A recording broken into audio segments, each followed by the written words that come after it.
Hello and welcome to the Dacia2 Explorers YouTube channel. My name's Adam and I'm one of the Dacia2 Explorers. In these videos you'll see myself and other explorers driving green lanes, commonly known as the hobby of green laning.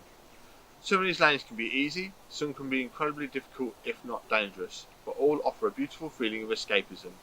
If you have any doubt about the green lane you're driving, get out and walk the lane first, making a mental note of places to turn around if needed and thinking about strategies to overcome difficult sections, because reversing after a failed attempt to get along the lane can be incredibly difficult and very risky.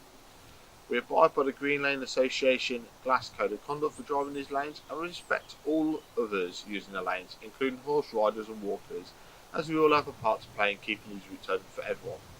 If you're thinking of green laning yourself, please consider joining the Green Lane Association to help fight to keep these lanes open and to help you understand more about this hobby. They also have a Trailwise 2 website which will significantly aid in your planning.